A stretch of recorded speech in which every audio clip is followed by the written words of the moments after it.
Mukunda jewellery first ever factory outlet Vizag లో grand opening. విఏపై 2 to 12% మాత్రమే. No making charges. 5 గ్రాముల వెండి free. Kannada rocking star Yash హీరోగా రూపొందుతున్న టాక్సిక్ సినిమాపై అంచనాలు ఆకాశాన్ని తాకుతున్నాయి. ఈ చిత్రం ఇంకా థియేటర్లోకి రాకముందే బాక్సాఫీస్ వద్ద ప్రకంపనలు సృష్టిస్తోంది.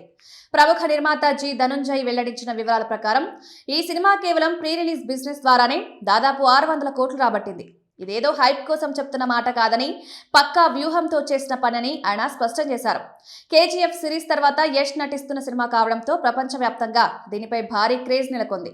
యష్ టాక్సిక్ సినిమాకు ఇంతటి భారీ బిజినెస్ జరగడానికి ప్రధాన కారణం అందులోని నటీనటుల ఎంపిక. కేవలం ఒక స్టార్ నమ్మి కాకుండా అన్ని భాషల మార్కెట్లను దృష్టిలో పెట్టుకుని నటీనటులను ఎంచుకున్నారు. నయనతార జవాన్ సినిమాతో హిందీ బెల్ట్లో కూడా ఆమెకు మంచి గుర్తింపు వచ్చింది. టావినో థామస్ మలయాళ చిత్ర పరిశ్రమ నుండి వచ్చిన ఈ స్టార్ కేరళ మార్కెట్ను ఆకర్షించవచ్చు. రుక్మిణి వసంత్ కాంతారా చాప్టర్ తర్వాత ఆమె పేరు దేశవ్యాప్తంగా మారుమోగుతోంది. ఈ విధంగా ప్రతి భాషలోనూ ప్రేక్షకులకు తెలిసిన ముఖాలు ఉండడం వల్ల డిజిటల్, శాటిలైట్, థియేట్రికల్ హక్కులను భారీ డిమాండ్ ఏర్పడింది. వచ్చే మార్చి 19న టాక్సిక్ సినిమా భారీ స్థాయిలో విడుదల కానుంది. అయితే అదే రోజున బాలీవుడ్ భారీ ఫ్రాంచైజ్ మూవీ దురంధర్ 2 కూడా రిలీజ్ అవుతోంది. సాధారణంగా స్టార్ హీరోలు క్లాష్ ను నివారించడానికి ప్రయత్నిస్తారు. కానీ టాక్సిక్ టీం మాత్రం దీన్ని ఒక స్ట్రాటజిక్ పొజిషనింగ్ గా భావిస్తోంది. ఆ భారీ చిత్రంతో పోటీ పడగలమనే నమ్మకంతోనే ఈ నిర్ణయం తీసుకున్నట్లు ధనంజయ్ వివరించారు.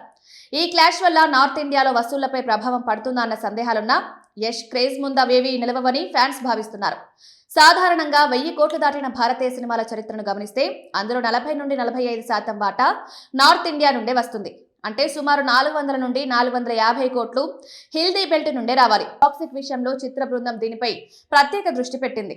హిందీ వర్షన్ ప్రమోషన్లు, అక్కడి ప్రేక్షకులకు నచ్చే కంటెంట్ ను సినిమా డిఎన్లోనే ఇమర్చారు. కేవలం డబ్బింగ్ సినిమా కాకుండా ఒక ప్యూర్ పాన్ ఇండియా మూవీగా దీన్ని తీర్చిదిద్దుతున్నారు.